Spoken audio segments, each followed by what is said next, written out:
On the left. From your grave. That's when the cannibalism started. What was that? You know what almost makes me, it almost makes me sad? Is that I don't think in any time ever, L. Ron Hubbard ever got to sit and just watch Dawson's Creek. No, he never did. Think, I wonder what it would be like for Katie Holmes to kiss me. You know what I mean? Like, he's never, listened to Paula Cole. No. It's like, I remember that summer. He's no James Vanderbeek, that's for sure. I love the Vanderbeek, by the way. So you're just upset that L. Ron Hubbard never experienced 1997? I'm just saying he never had a One Tree Hill moment. Exactly. That was a great time. He kissed a girl outside of the spring dance. It's a great time for television shows. It was all like scenic, sort of suburban things. One Tree Hill, Dawson's Creek. Oh, that's a good one. All right, we got L. Ron Hubbard Part 4, and then we're done with this guy. Cannot wait. Oh, my God. But it has been a fascinating journey. Oh, absolutely amazing. So when we last left Ron, he was mulling the possibility of escaping to sea. But before he sailed away into the wild blue, Hubbard would release a policy letter that became the foundation of Scientology's most nefarious activities, keeping Scientology working. Now, the only other person I know that escaped to sea was David Crosby. Who has a worse body, Crosby or Hubbard?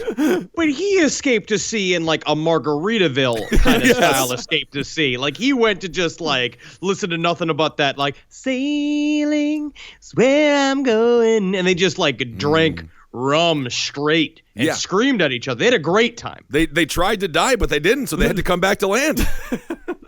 Well, KSW-1, as it's called in Scientology speak, is a 10-point plan concerning the exact application and preservation of the standard tech in Dianetics and Scientology, tech being the goofy terms and methods Scientologists use in their day-to-day. And it normally happens in any nerd society. What we learned about Om Shinrikyo is that this is when L. Ron decides to, Laffy wants to make it serious. And so when he's peaking on paranoia, or what we at this moment think is peaking on paranoia, because we're going to find out later on he goes far more insane. But he's like, we got to keep this ship together. They're attacking me from all sides, while they're working in their little compound in England. They are, at this point, it was just an innocent, a bunch of nerds in jumpsuits, yelling at ashtrays and having a nice time, making families, just having it be peaceful, learning about themselves. But now he wants to make sure that everyone will stay loyal always. So he created KSW-1, which is going to be the thing that makes Scientology one of the most dangerous cults in the world. No, mostly because of the fact that they are a legal religion now. Yeah. So that makes it even more dangerous. Well, now at this time they were under attack, though. Australia has banned them and things like that, right? Australia has banned them. England is on their way to banning them. And when we say Scientology is dangerous, we don't mean physically dangerous. They're not like Om Shinrikyo physically dangerous. They are legally dangerous. They are mentally dangerous. These guys have the ability to destroy lives, and that's what they do. And that's the danger of Scientology. Yeah, they're not I'm not worried. No, I'm not worried in no way. No. But they're not like Scarecrow, like supervillain from Batman, dangerous. They're not trying to poison the entire city or anything. Well, KSW-1 is what gets them close to that. Yeah. Now, when a person is introduced to KSW-1, it essentially means that person is moving from the realm of curiosity into the actual world of Scientology. It's the beginning of the all-or-nothing phase of the religion, and the rules are vague enough to justify just about any action. Like the Constitution, in a way. Basically. Which seems to be thrown out the window. Yeah. Are you a strict KSW-1er? Mm-hmm. Are you keeping Scientology working? That's just KSW for you. And that's my problem with both of you, fucking MJP, and I'm looking at you, BGK. All right, because I think you guys are suffering from severe comm lag because you've not been flying your roods hard enough. You're not clearing your roods. I've been clearing my roods. I cleared my rood this morning. Not completing your orc cycles. I'm just saying you're not. I know for a fact you're not flying your roods because I can see it in the way when you're suffering classic MUs. What? You're not finalizing your TRs. Because I finalized my TR, man. I promise you. I've been doing. Don't work hard enough. You don't want it enough. I've been drinking nothing but Yogi Get Regular tea. My roots are clear. I'm done.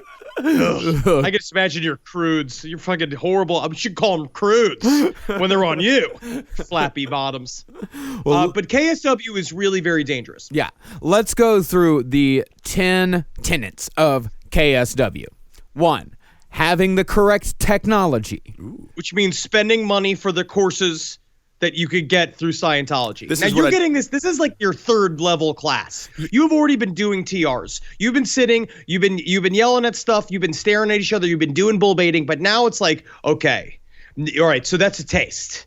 Okay, so that's a little bit of what you need to know in order to be super strong. Yeah, and by the way, this one of the things about Scientology that really works for them is repetition.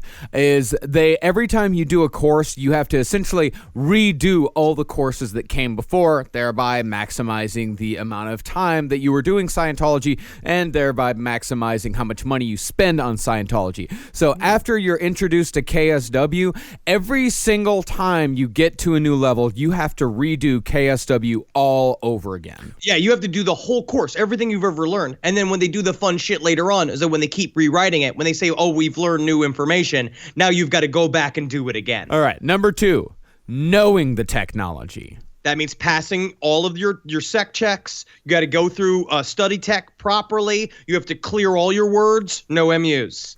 3, knowing it is correct.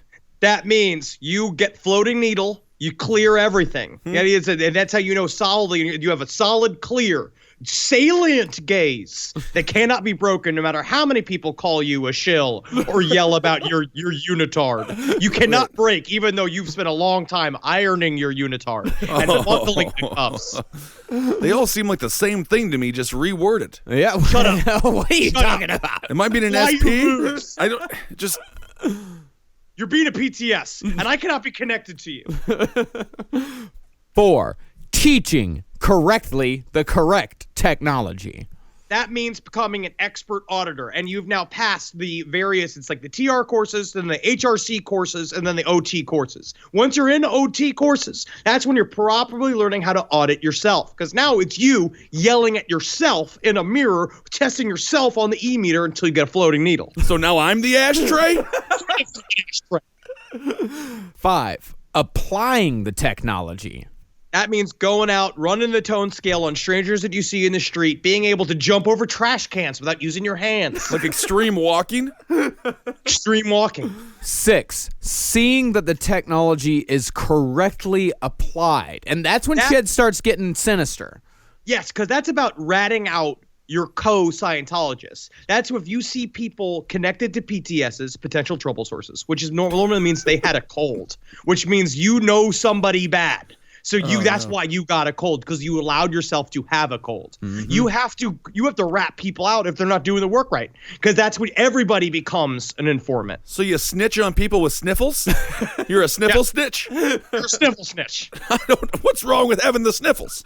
7, hammering out of existence incorrect technology. This is where it gets a little like, what? This is where? Basically, the concept here is anything that's not Scientology can be completely and totally destroyed at will. Anything and anybody that is not involved in Scientology. 8, knocking out incorrect applications. That's squirreling. That's squirrel busting. Anybody who takes this stuff outside of Scientology, outside of the little rooms, and goes out and tries to teach it on the street, which I understand. We all want to yell at ashtrays. Sure. I mean, I smoked for 13 years. And I was like, I'm mad at what it did to me. Look at Marcus. Look at his teeth. No, they look good. Well, now I understand the homeless in San Francisco, they weren't schizophrenic. They were Scientologists. Yes. And they were just screaming at cars to move slower. 9, closing the door on any possibility of incorrect technology. Well, now we're getting repetitive. Now we are. Well, then 10, closing the door on incorrect application. But that's the thing here, is that these little subtle differences, they make them just different enough where Elrond can get super pissed off if you confuse any of these terms, but we'll get into that part of it later on. Yeah. What is the technology they're talking about? Technology is the words that they use, the e-meter, all of that. It's all the techniques. They just call it they call it the technology. We call it tech because it makes it sound fancier. Yeah. Because you're trying to sell it to quote unquote very intelligent people, which is what we talk about with Om Shinrikyo too, is that these are very smart people. These are people because you have to be very smart to believe that you to get this far, to apply that much imagination and commitment, you had to have been through or could go through medical school, because essentially you're looking at a medical school textbook filled with nonsense. Yeah, you know what? I'm over calling these people smart. And with Shinrikyo, they just fell in love with a guy who could levitate because of explosive diarrhea. I mean, I think they're actually maybe they're book smart, but there has to be something dumb in their minds to follow this stuff. I think they want to believe that there is some sort of answer out there. That's what we talked about in the second episode, is that they want there to be some sort of higher being, but they've convinced themselves that for some reason Christianity, that's a bunch of bullshit. That's a bunch of bullshit. That's all stupid. That's what stupid people do. But Scientology, that is for intelligent people. That is for people who have a good head on their shoulders. I guess this man who looks like a human alligator with a silk shirt on that I can kind of see his nipples through, he knows what's going on. And there are plenty of people that got to this point and then got rid of it, because what was it? I think it was Penelope Cruz got to this point, and when they say like that to get rid of all incorrect technology, that also includes other religions. So they tell you that if you practice Scientology, you can only practice Scientology. You cannot practice any other religion besides Scientology. And Penelope Cruz is a committed Buddhist, and she was like, "Yeah, I can't be a Buddhist anymore. Well, then fuck you, Scientology." I thought you were going to say Penelope Cruz loves Sublime, and they wouldn't let her listen to it anymore because that's Santeria. That is not fandom. That is a religion. If you want to get into Sublime, you got to join the Church of Sublime. But this is also that's a big tenet of chaos magic. Well, it's called deprogramming. So he took that from left hand magic. Mm-hmm. The idea of you have to, but the problem with chaos magic, it's to free you. Scientology, it's to limit you. It's to mean that you can do only this. It's chaos magic. You want to get rid of all connections to any other religions, because then you're free to do whatever it is you want with your mind and believe whatever it is that you want. With Scientology, it's just that's all bullshit. This is the only thing that will save you. Give me your money. Mm-hmm. And this is what L. Ron wrote about in the big document of KSW. We're not playing some minor game in Scientology. It isn't cute or something to do for lack of something better.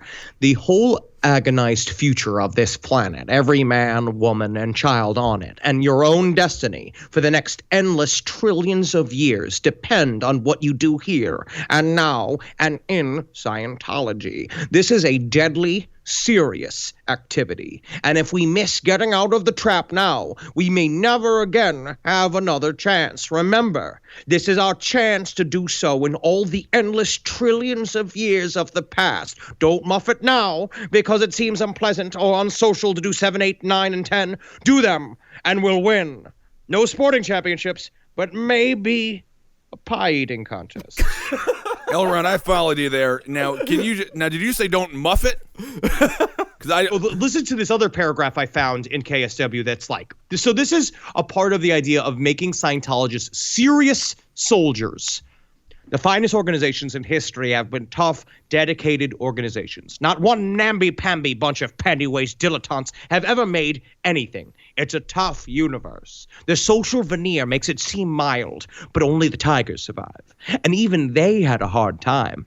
We'll survive because we are tough and are dedicated. And when we do instruct somebody properly, he becomes more and more tiger. When we instruct half-mindedly and are afraid to offend, scared to enforce, we don't make students into good Scientologists, and that lets everybody down. When Mrs. Pattycake comes to us to be taught, turn that wondering doubt in her eye into a fixed, dedicated glare, and she'll win, and we'll all win. Humor her, and we all die a little. The proper instruction attitude is, you're here, so you're a Scientologist. Now we're going to make you into an expert auditor no matter what happens. We'd rather have you dead than incapable. So it's like am I a namby-pamby? I don't want to muff this. Who's Mrs. Pattycake? Miss Pattycake just wandering in there, from the character from Susie Shortcake. Was it strawberry shortcake? Strawberry shortcake. What knockoff strawberry shortcakes did you get? Susie just shortcake. Susie, a little pie. So Pancake-shaped princess woman. Get her in there, having her scream at ashtrays until she's malnourished. Now you keep mentioning screaming ashtrays over and over. Like, explain to people what the screaming of ashtrays is. What? God damn it. You don't know. You fucking idiots. You guys don't understand. Screaming in ashtrays is about communication. It's a part of your TRs. The whole point of Scientology, what they say, is that you're supposed to be able to communicate no matter what obstacles. Anybody like who's coming at you, attacking you, a part of it, that's bull baiting, right? Bull baiting, getting insulted all the time so that you stop having reactions to people attacking you so that you have that dedicated glare that Laffy talks about all the time. Yelling at ashtrays is about commanding an ashtray. It's about intent. It's about using your intent to make somebody do anything. Because the idea is that when you hit tone 40, you could tell someone to jump off a bridge and they'll do it. But what it is screaming at an ashtray in a folding chair. Yeah. But well, I think it's a good thing to use with toilet seats. You don't have to touch them. You just get up. Lift up. Sit down, lid. Put the lid down. Thank you. Put the lid back up. Penis pee. Thank you. Honey, penis, I need you to pee. Honey, you pissed all over the toilet seat again.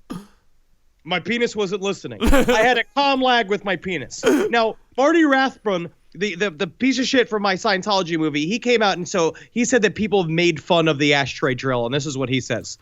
This drill has been criticized and misunderstood as quote-unquote yelling at an ashtray. In fact, the student does speak toward an ashtray and then raise his voice at it, yes. But the purpose of the drill is to step outside of the physical universe mechanics of sound, so as to distinguish and perceive intention as something separate from the intention's quote-unquote carrier wave, the voice.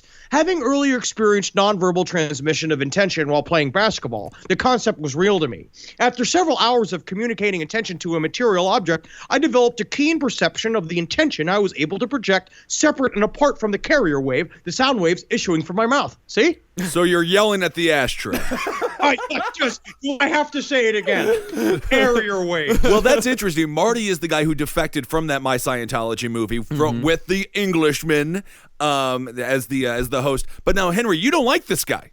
You think he's? I think that he's a part of the problem. He was a part of their police force. Yes, he put people in the hole. He punched people in the face. Yes. He's a villain.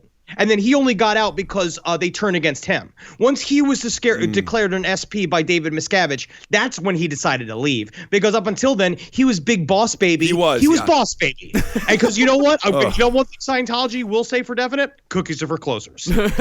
Never quote any. Alec Baldwin is he the biggest hack in Hollywood right now? I believe so. I don't want to talk about it. So let's go back to 1967 when KSW was put into place with these policies firmly enforced in Scientology. L. Ron set himself up as the only person in the world who can save you and yours, bought a few boats, dubbed himself the Commodore, and founded Sea Org.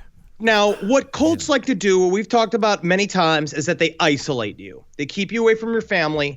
And so think about this. All of this horse shit that we've just talked about in terms of the KSW and yelling at ashtrays, what a better way to make a bunch of people believe in that by keeping them captive on a boat that they can't get off of. Yeah, with their passports locked in a safe. Yep. I mean, it's like when you're on a cruise line and you have to laugh at the comedian. But you know he sucks. But you're just like, we're here.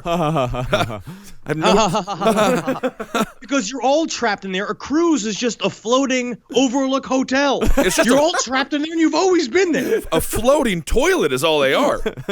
Sea Org was and still is the elite of Scientology. It's where you go to learn all the highest levels, and during the late 60s and early 70s, it was the only place you could go to learn directly from L. Ron Hubbard. Get the fresh gnocchis from Mario Batali himself. 1966, Hubbard, quote-unquote, resigned as president of the Church of Scientology, as the organization was, by then, in his words, established enough to be run without him at the helm. And sailing on the flagship Apollo, formerly the Royal Scotsman, Hubbard would do, quote-unquote, research and teach intensive courses, among other activities.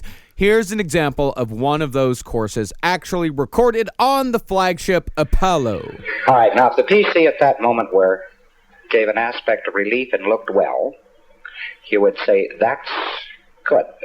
You understand? He has to be an OT3 or this sort of thing wouldn't be happening to him. You don't run this on people below that level, you kill them.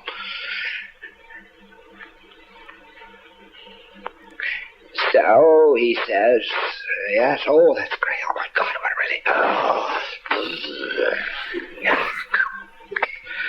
Good. And you say, all right, good, that's fine, thank you very much. And let him take it up himself. Now, he's going to go on the basis that they all blew, and I got news for you on a cluster. They don't always all blow. There are 15 of them left. It looked so spectacular to see such a mass and disintegrate and so many of them leave. But there might be some still around. Now, you have to finish running the engram out to that degree and run incident 1 on each separate one of them. And they go, blood, thump, gone. That cleans it up. Because the funny part of it is let us say, he had a terrible throat. Oh, couldn't talk, see? And then you found this instance, you dated the thing, you got some substance of what it was all about, and all of a sudden you got this, gone, you know? You're still going to be left with a bit of a good. You're going to say, well, that's natural. No, it isn't natural. That's the 10 or 15 you left. That's the engram. The engram is still remaining with those few. Do you follow? He sounds like a Dick Tracy villain whose only weapon is just like burping buttons off his shirt, and then he just pegs people in the eye with them. I mean, what is he clearing his... Gumshoe. Yeah, Gumshoe, think you can beat me? I turned my clothes into weapons. Blink, blink, blink, blink, blink, blink. Woo! What is that sound? Is that him just clearing his throat? That is him being an engaging public speaker. He's engaging. He sounds like human phlegm. Shane Morton actually blew my mind because I was like talking about reading these documents and listening to his speeches all the time. Shane Morton is the makeup artist on Pretty Face, right? Yes, and he was the first person who ever gave me the biggest secret, right? Like he turned me on to David Icke back in the day, like maybe like 6 years ago now.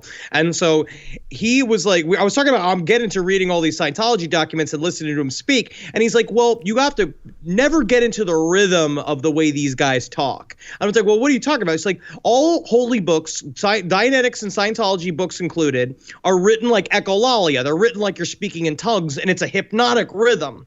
Like you're like stuck in this thing with him, like where you're listening to him talk nonsense, and all of a sudden you catch the rhythm like Gloria Estefan, and now you're thinking like him, and you all sounded like batshit crazy people talking about fucking engrams and running clear and being and flying your roots. Yeah, well, that's what I listened to Lauryn Hill, and by the end of it, I said we got to kill white people, and then I'm like, oh my goodness, I am one, and then you gotta catch yourself there. I do love Lauryn Hill though; she might not like us, but I like her.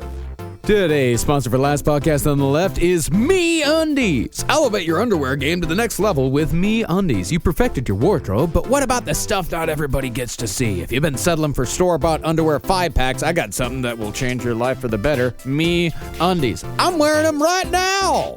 What is MeUndies? Oh, just seriously soft, feel-good undies delivered right to your door. Designed in Los Angeles and made from sustainably sourced micromodal. That's a fabric that's 3 times softer than cotton. MeUndies, softer than soft. Luxe Undies come in an ever-changing selection of classic colors, bold shades, and adventurous patterns, so you can tailor your undies to your personal style. And guess what? You can save time and money each month by opting for a monthly underwear subscription. But if you're not ready for a subscription, that's okay. You can still save because MeUndies is offering you 20% off your first pair when you use our special URL, MeUndies.com/LEFT. So go ahead, revamp your underwear drawer. You deserve it. Once again, that's MeUndies.com/LEFT for 20% off your first pair. MeUndies.com/LEFT. Now, concerning L. Ron Hubbard's research, Sea Org was also the birthplace of Scientology's infamous creation myth revealed at OT3. We all know this, but in case you don't, the extremely abridged version of the Scientology creation myth is that Xenu sent citizens from the Galactic Federation to Earth, then known as TGAC, to be dumped into volcanoes because of overcrowding, and the souls of those people still roam the Earth, and that's what body thetans are. But in order to really sell OT3, Hubbard took a page from his old Navy malingering days and faked injury once more. He told people that in doing the research necessary to break through the wall of fire, as he called it, he had broken his back, his knee, and an arm. Such was the importance of OT3. And he would just come out of his captain's room limping. Like, literally be like, broke my back last night fighting through the wall of fire. Yeah. Like it's all, and they're all like, oh. Meanwhile, covered in filth. Because it also, the Apollo used to be a gigantic fertilizer cargo ship. It was a cattle cargo ship. Oh, that smell lingers. An Irish cattle cargo ship. Woo! They had to, so you're talking about how many, you know your shits? How would they smell like after like 2 nights of drinking Guinness and not eating? These fucking cows. That shit's so dark and thick. And they would, as punishment, well, technically, first it was punishment, then it turned into how dedicated are you? The first members of Sea Org, their first jobs were to get all of the shit out of the ship and clean the whole thing. See, that was a part of their servitude. I'm out of there. Immediately out of there. Sea Org sounds kind of fun. You're not a good first mate. I'm a horrible first mate. I'm also too big for a ship. Now, while Hubbard was saying he was traveling the sea to give these courses and do research, in reality, he was being run out of every country he had tried to set up shop in and figured doing everything from the sea would allow him to continue undisturbed. He would, in fact, stay firmly in control of Scientology from the Apollo through a series of networks and coded messages to Scientology bases the world over. Now, the first volunteers for Sea Org came from St. Hill in England. All were required to sign a billion-year contract, meaning that the person would serve Scientology even in the next life and the life after that, and so on and so forth for the next billion years. But some people who came to Sea Org, a lot of them came there because they were very excited to. They said that they felt like the elite, they felt like the Marines going to war. But some people were actually sent to Sea Org as punishment. Hey, Marcus, you know a billionaire contract? Uh-huh. Yeah, I signed one of those with my cable company. Oh, God. Oh, my God. Anyway, I'll be working this cruise ship all weekend long. Technically, you are my prisoners, and you will have to laugh at 45 minutes of cable company bits. Mary, we spent $2,000 to be on this Royal Caribbean cruise. When does laughing turn into screaming? Have the shrimp. Have you tried the shrimp? There's a pool on the ship in the ocean. I'm losing my mind. I feel like I'm in the movie Inception. Billionaire contract. Yeah, I signed one of those with my cable company. Wow. Also, I was going to say billionaire contract is what the cast from Big Bang Theory was forced to sign this year. So, well. Is there another comedian aboard? Do I have to kill the other comedian? I'm just a janitor, hoping to make someone laugh and not always just accuse me of sexual assault on their family. Oh, bad janitor. Sea Org actually started off as what sounded like a bit of a lark. In addition to the courses, L. Ron was also sailing under the flag of the Explorers Club once more, claiming he was undertaking the Hubbard Geological Survey Expedition. Well, again, in a way, in flipping it, he told everybody in England, we're going to go and take over the world via boats. You guys can hang out, and not say, hey, I'm under criminal investigation. Also, they're looking into my taxes. Also, my family's falling apart. Also, I have an intense amphetamine addiction. I'm leaving. I'm running away. How are they going to take over the world with a poo-poo ship? There's not even any weapons. Doesn't make any sense. How did 2 planes nearly destroy the United States of America? They ran into a building. You can't even do that on a ship. Yeah. Now, what the Hubbard Geological Survey Expedition actually meant was that L. Ron and Sea Org were to sail from port to port looking for gold that L. Ron had hidden around the world in his past lives, for it was only now, in this life, that he finally had the resources to go and get it all. He's like a grandmother who hides all of her money around the house and then has Alzheimer's, and then you have to go find it as a child so you can afford the home you have to put her in. I love the no memory bank. Oh, it's fun. It's so much fun. You don't know. Those like kids. It's like when I lived with Eddie when he was dealing weed, and he'd hide money all throughout the house, and he'd just like open up a random book and be like, oh, look at this is money. I got to start reading more because I hide all this money in the books. So, in other words, these people were finally joining the great adventurer on one of his journeys, and many were willing to pay any price or endure any punishment in order to come along for the ride. Now, Hubbard would draw fun little maps for Sea Org members, Doc, and tell them to go get it. But, of course, no treasure was ever found for one reason or another, mostly because a lot of the places he was sending them were well-explored ruins that were clearly marked in guidebooks of the areas. Now, here, look here. You're going to go out here on a pontoon boat. I know for a fact I have gold. You're going to see. Now, this is going to sound comical. It is a rock that looks like a butt. You're laughing, everyone is laughing, but this is deadly serious. It looks like a butt, and it's got a lot of times it's covered in birds, and it's fun to see because it's a big butt. Again, you're laughing at me. You're gonna find this butt rock, and again you're going to laugh at this.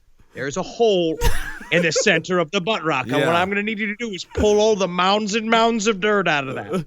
There's mounds and mounds of it, and there's gold somewhere in there. You're gonna have to stick your head in it. Well, it's funny you mentioned that, L. Ron. I actually saw a Rick Steves episode. He travels all around the world. You know Rick Steves? Nope. One of the most successful travelers of all time. He actually found the butt rock. So I feel like it's a famous thing. Yeah, he found it. The butt rock, yeah, with the whole. He even made jokes about it. No PC should ever find a butt rock without my permission. He'll go legally insane. Now, Elrond would also gather all the Scientologists around at night and tell them stories about his past lives, usually involving him doing something super awesome. He once told them a story about how he was a race car driver in the Marcab civilization millions of years ago in a time much like 1950s America, except they had space travel. Hubbard. Interesting. Yeah, they said that he said everything was exactly like it was in the 1950s America in the Marcab civilization. Everyone wore fedoras, everyone drove cars with big fins. Only difference, space travel. Ah, I see. Now, Hubbard said he was a race car driver called the Green Dragon who set a speed record before being killed in an accident. Then he came back as the Red Devil and beat the record again before being killed in an accident. Yeah, but if you beat the speed record but you die at the end of it, I don't think that counts. No, he died. Afterwards? He died in an unrelated accident. After beating the speed record. Then it's about being a daredevil. You always die of an accident if you're living as a daredevil. I guess absolutely. Then he came back as the Blue Streak and beat the record again before being killed in an unrelated accident. So just naming his own dookies or something. What is happening here? He then realized in his next life that he was just breaking his own records over and over again, and so he decided to not be a race car driver any longer. And the thing about breaking your own record is, yeah, you're a winner, but you're also a loser. Yeah. So that sucks. Yeah, I know. That's why I stopped. He's kind of like America. He's so sick of winning. He got bored with winning. No, I've heard that. We're winning a lot now. But the good times were only a small fraction of what happened in Sea Org, partly because Hubbard was an unpredictable monster, and partly because nobody knew what the fuck they were doing out there. They had no clue how to sail a boat. No. Right. And so what he would do is he would bring everybody together and say, like, you're all here on this boat for a reason.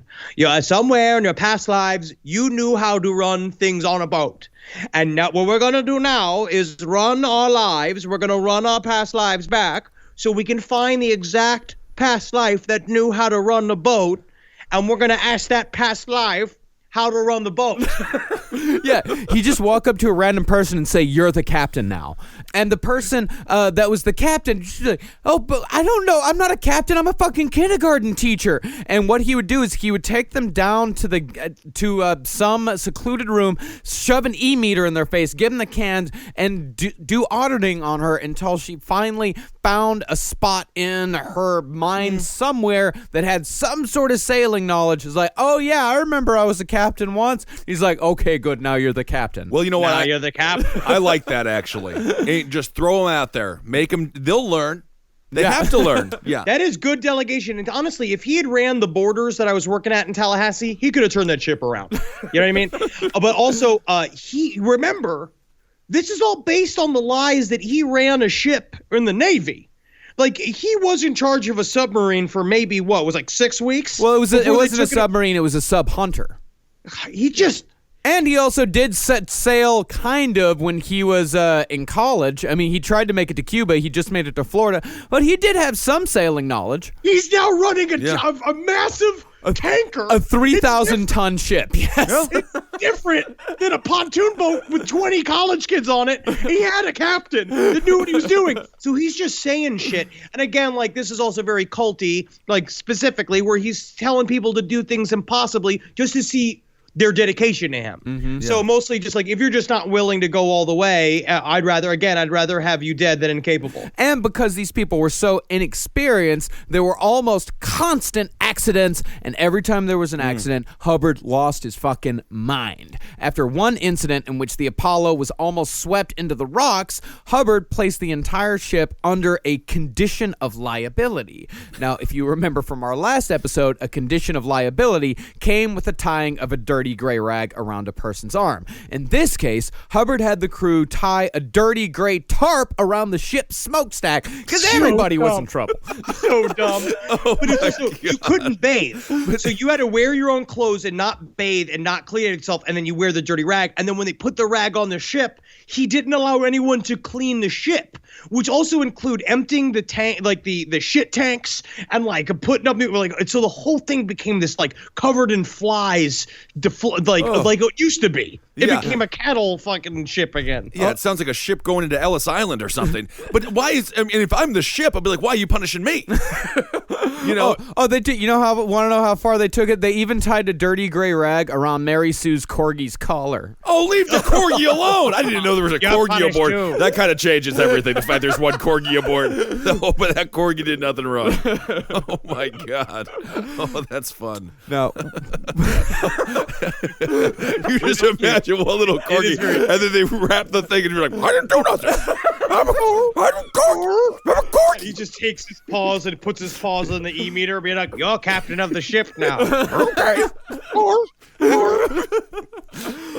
No, Corgi, the captain of the Sea Org ship. I don't know if I've ever seen you so tickled, man. Well, it's just so cute. I didn't know there's a corgi aboard this whole time.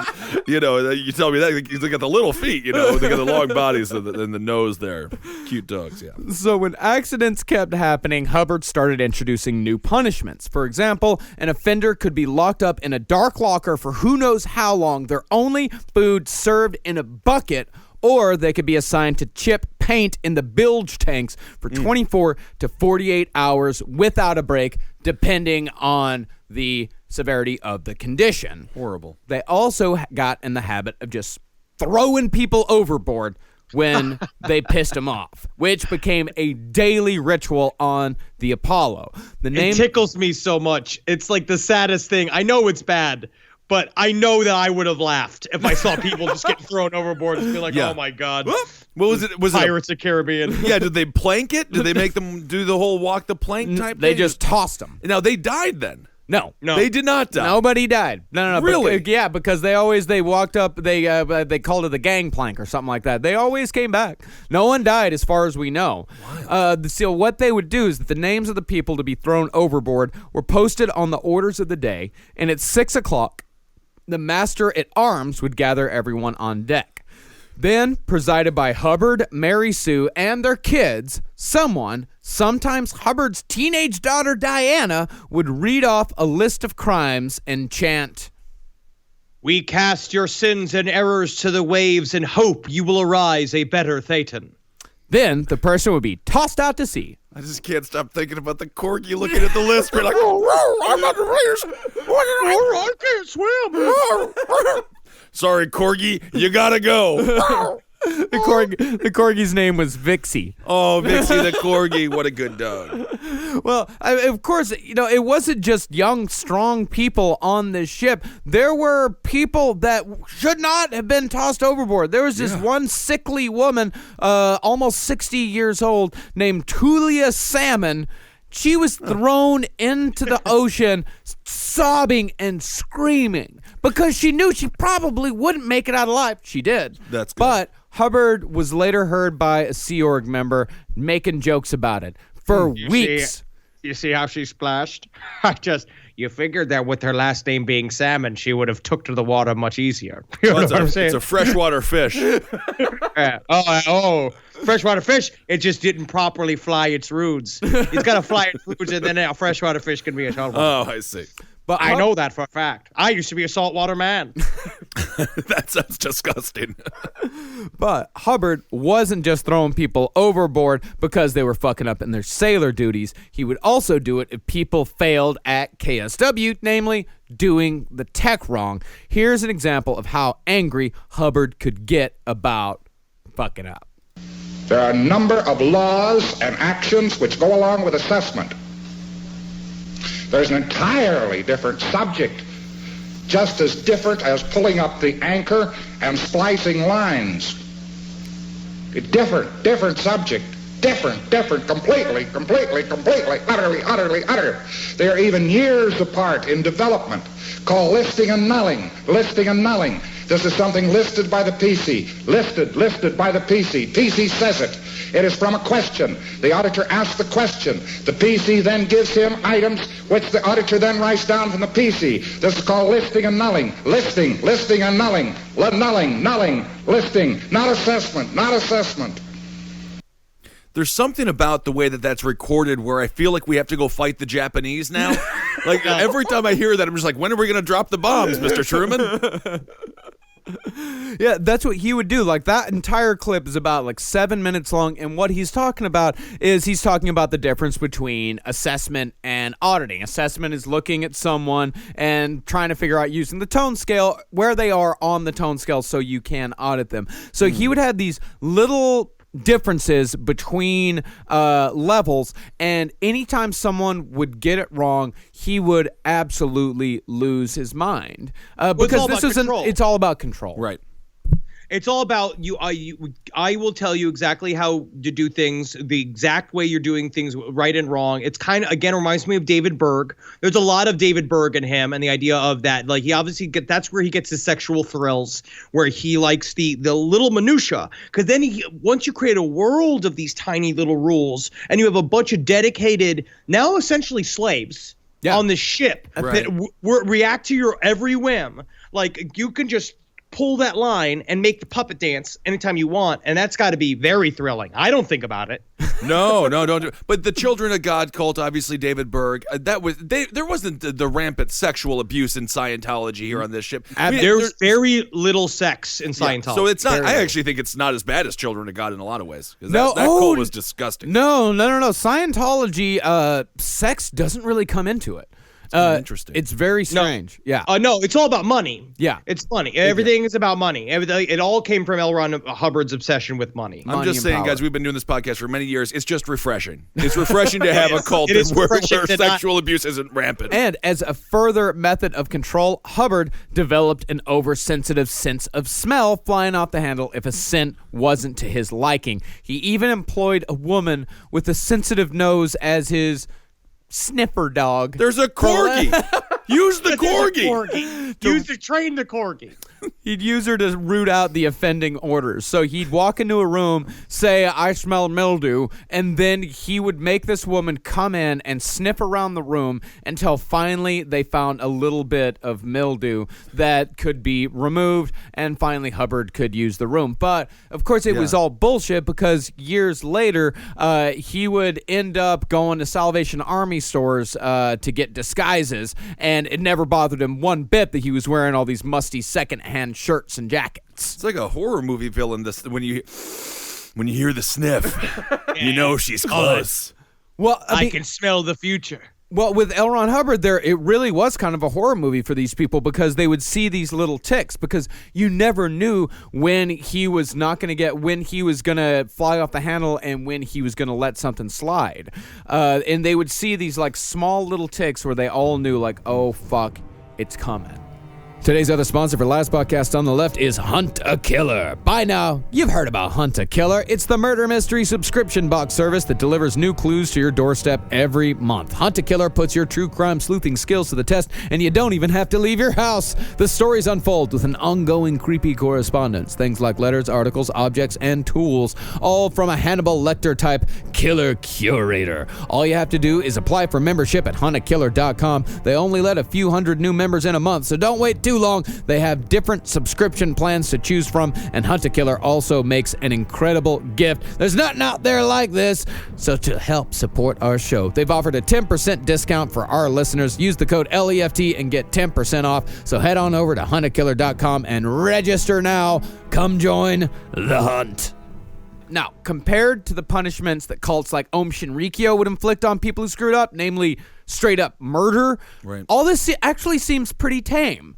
You know, throwing people overboard, all right. Kind of fun. Yeah, making people chip paint, yeah, it really sucks. But that is why Scientology is still going to this day. Scientology never went too far with their own members. There are no bodies on Scientology's rap sheet. And unlike Om Shinrikyo, they never gave an end date, right? No. No. Yeah, so it was In fact, it was the exact opposite. Right. It was eternity. Yeah. That's why they signed a billion-year contract. It never Yeah, the whole point of Scientology is that it never ends. It's the exact opposite as all these other cults. It's got a mini deadline built in because the idea is that you're supposed to reach the top of the bridge, right? You're supposed to get to OT8 at some point, but then you just keep making the bridge longer, and then you rebuild the bridge. You just go and be like, well, now we figured out shit, so we're going to do it again. So that's how you keep somebody forever and also give them the carrot to chase after. I honestly, though, this may be a controversial opinion. But I feel that Laffy, the reason why he didn't kill anybody was not because he didn't want to, is that he was a pussy. I honestly think that there was a difference. Is Shoko Asahara from Om Shinrikyo was a fucking gangster. You know what I mean? Like, he was a cult leader, but he was also a fucking hardcore gangster that was about, like, we're doing this the hard way. We're bringing about the end of the world, so that's what we're going to do. Where L. Ron Hubbard, all he wanted was money. It was kind of like Charles Manson. Honestly, I feel another similarity to him, where I don't think if the other people had not gotten so dark, he never would have killed. He would have just let them out in the desert, and everyone would have just kept fucking. That's all he wanted to do. Where L. Ron Hubbard just wants your money. It would have been a great sitcom, Manson and Hubbard. They're living together, but they don't get along all the time. Funny thing is that Manson was a Scientologist for a short period of time. Was he? Of course he was. Honestly, if it was too crazy for Charles Manson, that just tells you do not get involved with Scientology. No, Charles Manson was just broke. Oh, he couldn't afford the books. And also, when the Manson murders happened, I think the Scientologists were docked in Spain when the Manson murders happened, and some Spanish newspapers started blaming the Scientologists for the Manson murders. They started spreading the rumor that the Scientologists were somehow involved in the Charles Manson murders. No, it was the Doom Buggy cult led by Charles Manson. But even though there are no murders on Scientology's rap sheet, that's not to say there is no blood on their hands. In 1971, a 23-year-old named Susan Meester joined the crew of the Apollo, having been introduced to Scientology by friends in San Francisco. She wrote letters to her family telling them they should, quote, get into Scientology. One letter she wrote said, I just had an auditing session. I feel great. My life is expanding, and it's all Scientology. Hurry up, hurry. Be a friend to yourselves. Get into this stuff now. It's more precious than gold. So you're saying you feel great, huh? Double great? Yeah, every time I've heard someone say that they feel great, they normally really do feel great. Oh, yeah. You know why? Because they're on methamphetamine. Methamphetamine. Not wearing shoes, and they have underwear on their head. But they feel great. Great. But when her will not detain me. Will not arrest me. That's one of the best videos ever. But when her next letter came, the tone had changed. It said, I can't tell you exactly where we are. We have enemies who do not wish to see us succeed in restoring freedom and self-determination to this planet's people. If these people were to find out where we were located, they would attempt to destroy us. A far distance from being great, that's for sure. Couple of months. Yeah, it seems like you're paranoid. Yeah. Which you can't say in a letter. I feel paranoid because everybody's trying to get me. The triple P. And these are only a few months apart. Right. I mean, it switches fast. Because She must have been a fun date. I don't know. Because Hubbard was telling his crew members that they were being attacked by something called the Tenyaka Memorial, which was an underground Nazi movement intent on world domination, working in conjunction with the World Federation of Mental Health. Now, to be fair, if that's true, that is scary. That would be scary. That would be very scary. If it was true. But you imagine if you believe that to be true, I would write a sort of nerve-wracked letter. Yeah. Well, he was very motivated. Yeah, not just that. He was also telling them that if the authorities were to capture him, then he would be unable to continue his work, Scientology would not spread the world over, and there would be social and economic chaos, if not outright nuclear war. So it was that these people thought that if they fucked up, they would possibly be personally responsible for the end of the world, which is a fair amount of pressure to put on a person. Yeah. And so 10 days after Susan Meester sent the paranoid letter, she put a pistol to her head and pulled the trigger in her Sea Org cabin.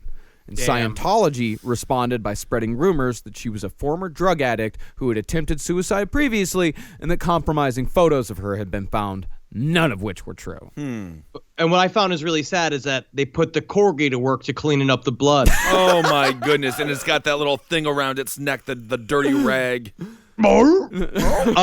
Also, this is a part of the introspection rundown, which you're going to find out is another very insidious practices of Scientology, which is they take people that are actually mentally ill, and they there's a couple of suicides that we'll see past L. Ron Hubbard, like normally in the later years of Scientology, where they're people that have lost their minds because of the introspection rundown, which is basically they put you isolated in a room while you're essentially having either some sort of like borderline or bipolar breakdown, and they're thinking they can Scientology your way out of it.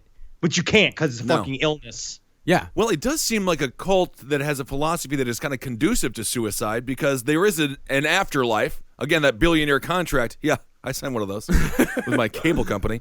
So it does seem like it wouldn't, like, you know, some culture, like there is nothing else or whatever it might be. But with this one, there is, if you commit suicide, then you're going to come back. You're going to come back and come back and come. Yeah, you're going to come back so you can try all over again. Right. Yeah. And like, if I would have tried using Scientology or some introspective bullshit like this with my paranoid brand of bipolar disorder, yeah, I would have lost my fucking mind. I'm not going to be able to talk my way out of thinking that the people on the subway can read my thoughts because a metal tube conducts telepathy better. Well, people on the subway can't read anything. Honestly, MJP, you're pretty close to the truth on that. So I don't want to feed the paranoia, but they can read your thoughts, and they don't read. They are coming for you. Well, they have everything on you. Well, I walk to work now, so that's good. He screams his thoughts. They don't read his thoughts. He screams them. I'm hungry. I think I'm gonna get coffee later with my girlfriend. Are you going to get coffee later with your girlfriend? Yes. With you reading my goddamn mind? I mean, you're screaming at me. Oh, I'm laughing to cover the fact that I shouldn't be laughing. Did I say that? So this woman, yeah, she killed herself. A lot of other people killed themselves because death was preferable to being kicked out of Scientology in this life. Well, and that goes with the the negative, with the thetons, all that stuff, right? Yeah. What is it? Negative. Well, it's better to be dead than be a negative or something. I'd rather have you dead than incapable. Yeah. But what you're talking about, but the paranoia is real here, right? He's been feeding this because they've been getting kicked out of country after country. They got kicked out of Rhodesia. They got kicked out of Australia. They got kicked out of Greece. They're literally pinging in a triangle formation between various islands in the middle of the Atlantic. They have nowhere to go. He's telling everybody that he can't, that no one will have them and everybody's persecuting them. But what he's really trying to do, and he started it in Rhodesia and then he tried to do it in Australia and then Greece, is that L. Ron Hubbard was obsessed with the idea of a Scientology country. He wanted to get an entire country to be all Scientologists in which he was king. And so he would go to various countries and do these pitches being like, we'll be your national religion. We'll come in. We'll fix everybody. Yeah. We'll train your soldiers. We'll train your bureaucrats. We'll train your fucking chefs. We'll train everybody. We'll make them better. You just got to give me a cabinet position. And then L. Ron was like, I'll slowly work my way up to president and then take over the whole thing. And for some reason, these countries were like, not into it. I can't believe that. Shocking. Yeah, England hated L. Ron Hubbard so much that during a dangerous storm, the Apollo was turned away at port. The Scientologists were calling him like, we have our families and children aboard. We need to dock. And England was like, nah, we'd rather you die. Well, just Sorry. Sorry about that. While sitting out drinking our tea, I'm letting my Adam's apple cut this cheese here for my lovely bride, who happens to be my cousin. Yeah, England had declared Hubbard an undesirable alien and said that he could never step foot in their country ever again. Oh. So these people are being turned away at port. Hubbard is being kicked out of countries, but to the people on Sea Org, this only fueled their loyalty. This only endeared them closer to him, and there was nobody on board the Apollo more loyal to L. Ron Hubbard than the messengers. Ooh. These poor girls. I guess not poor girls because they did great. These girls lived a great life on Sea Org. Actually, the messengers came out on top of Scientology better than anybody else. All right. So in 1968, Hubbard formed the Commodore's Messenger Organization, which started off as a group of girls from the ages of 11 to 13 who were in charge of delivering verbal commands to staff and students aboard the Apollo. The first four messages were, I think, two of them were 11, one was 12, and one was 13. And then later on, it went up into, 15, 16-year-olds.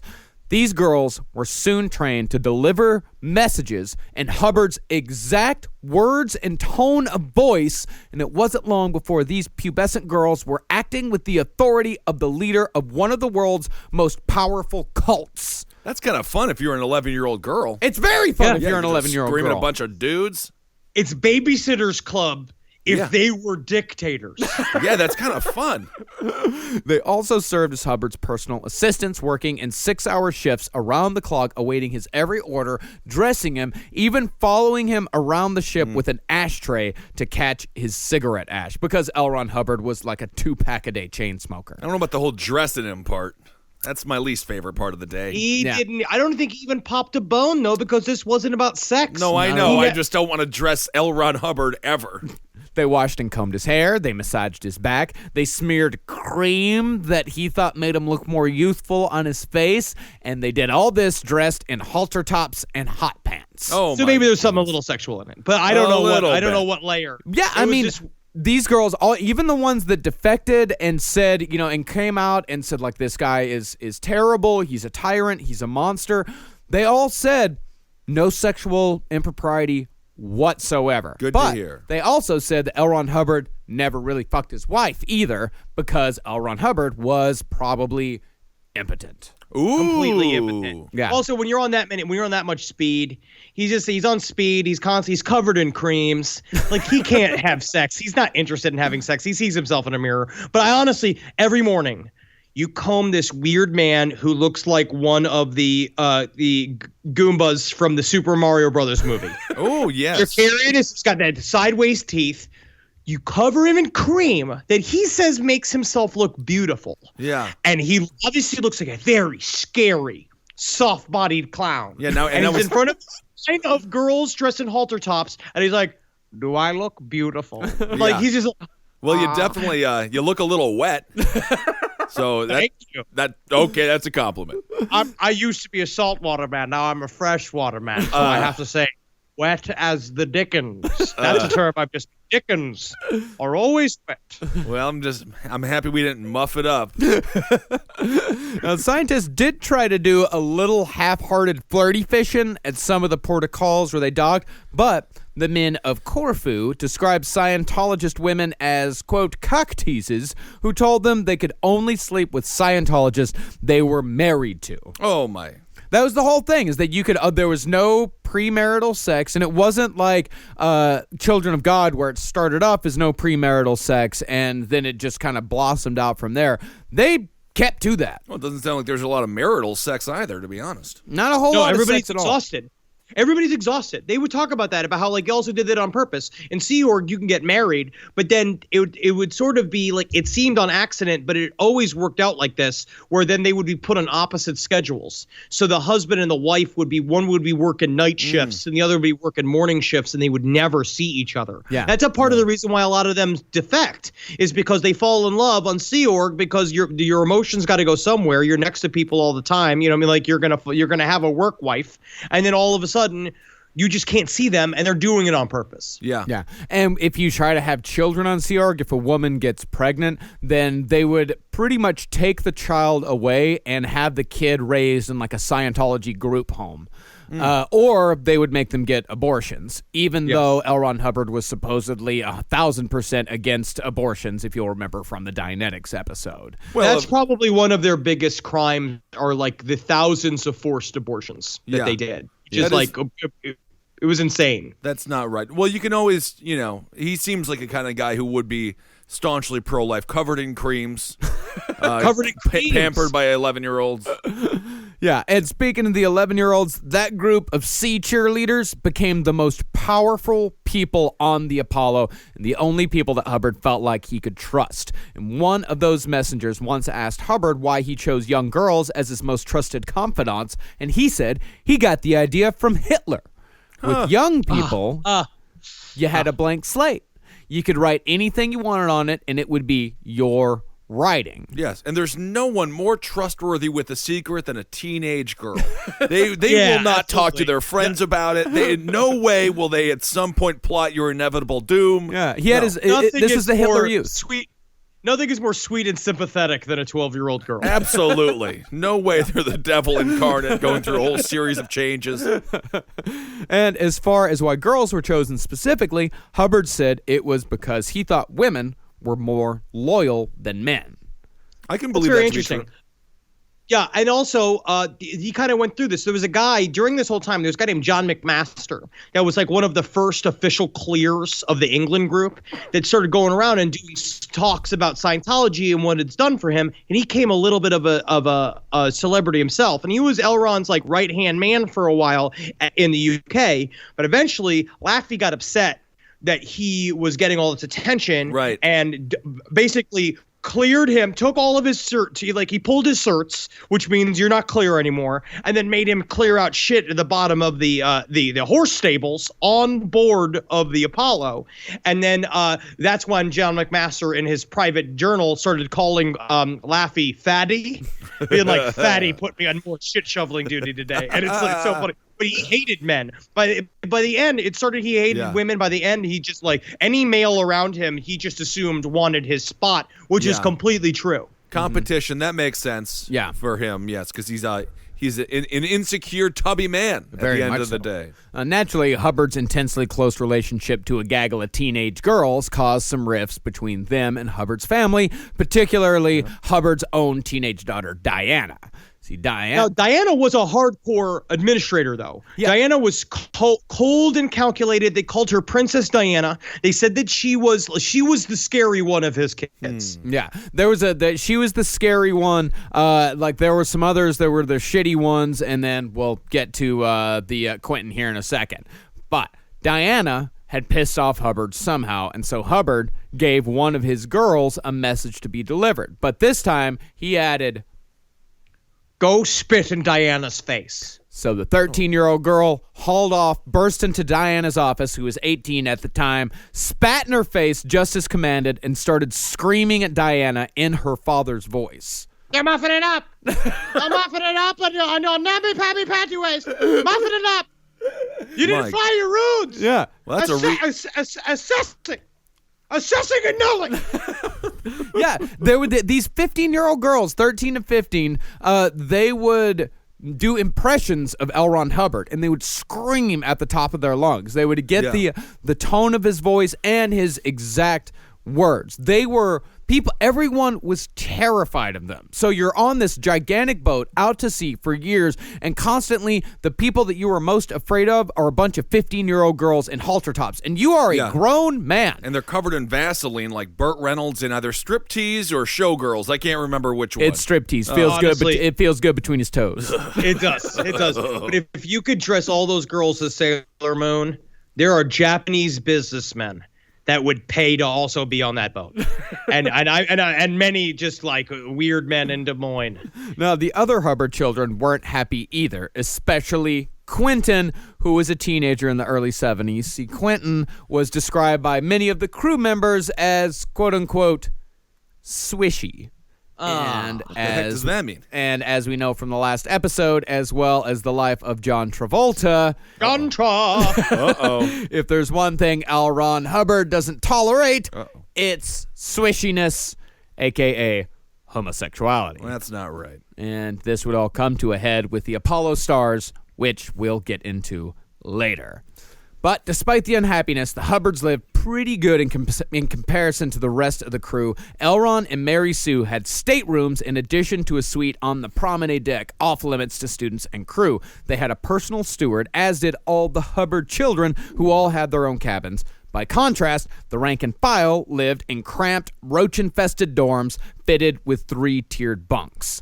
So in 1972, things started to go awry for Hubbard. Word reached him that while he was docked in Morocco, that France was seeking to extradite him on charges of fraud. So Hubbard naturally fled, as he would do again and again over the years when the heat got turned up. And where else would a cult leader flee from the French government but right here in Queens, New York? Oh. Hey, forget about it. Oh, bonjour.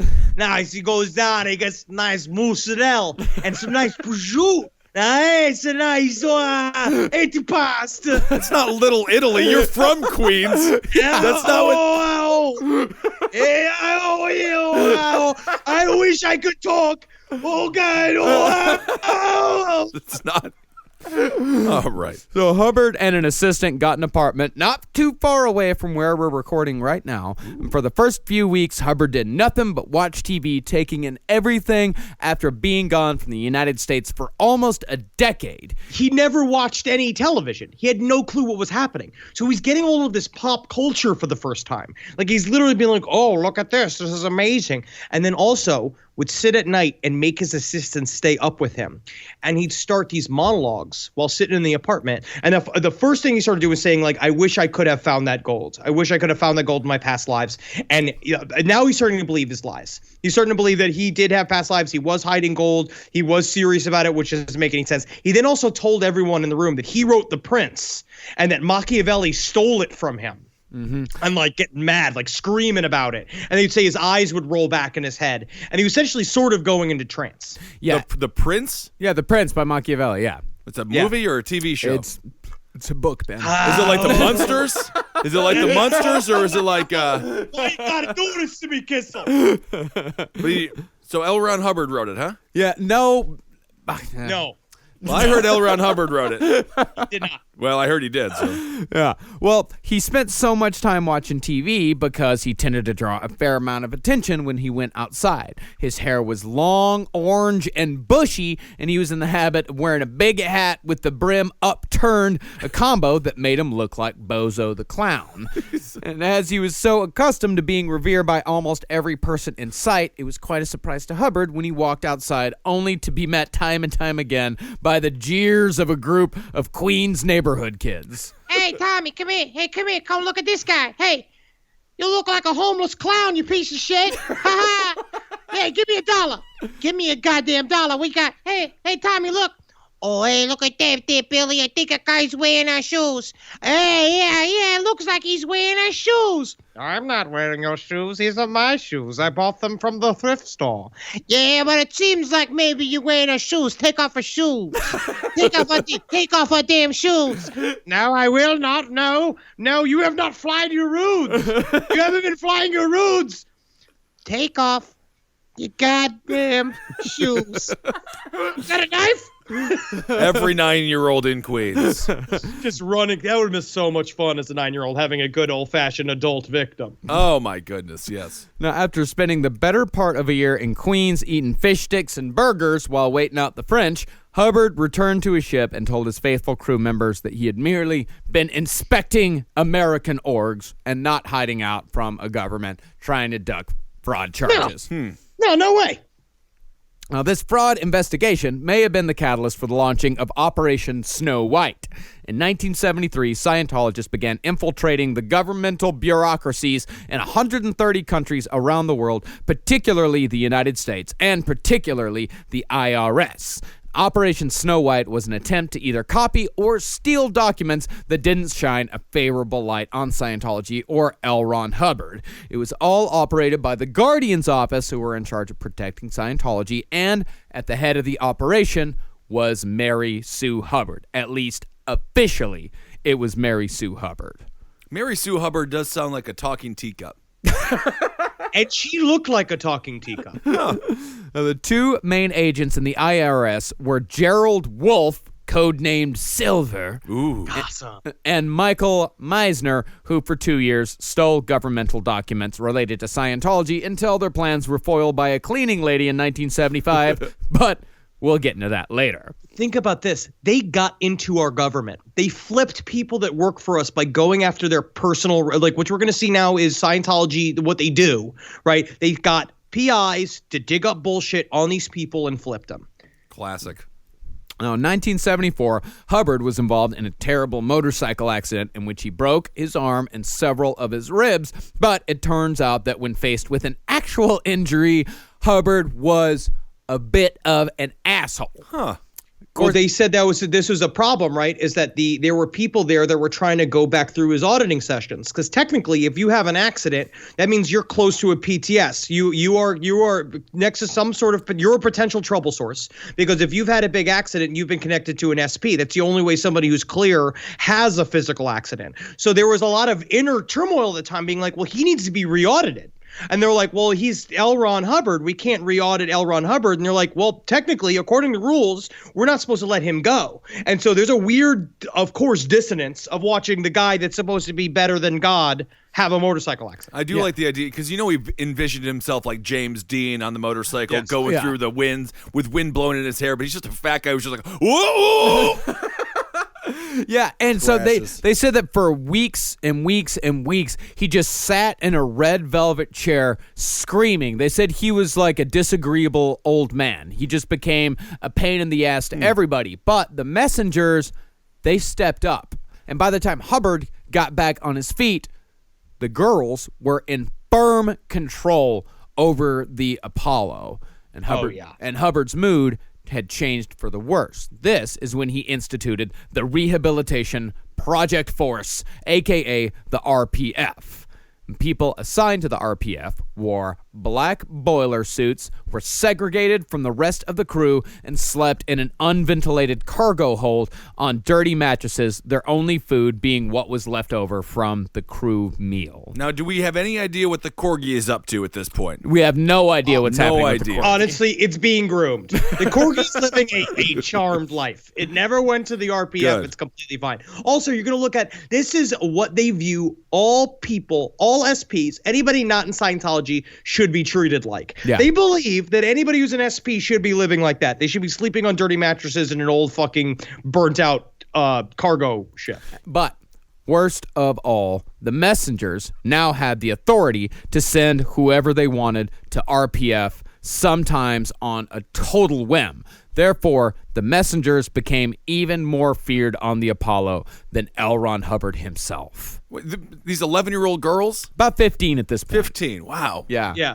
They're also in charge. That's also the people that buy stuff. So they're also in charge of our television. You know what I mean? Because all commercials and stuff are built towards 11-year-old girls. But as Hubbard and the messengers were treating their people with more and more contempt, he was at the same time trying to reach out to the people at the port cities where the Apollo would land. And so was born the Apollo Stars. Because he said he had spent that year in Queens, and he decided that watching a whole bunch of TV for a couple of weeks had made him an expert in pop music and modern dance. And he had said, and I love this, he had made important discoveries about the nature of rock music and the need for a strong, heavy beat. Something like that, or something like. That is good. Yeah.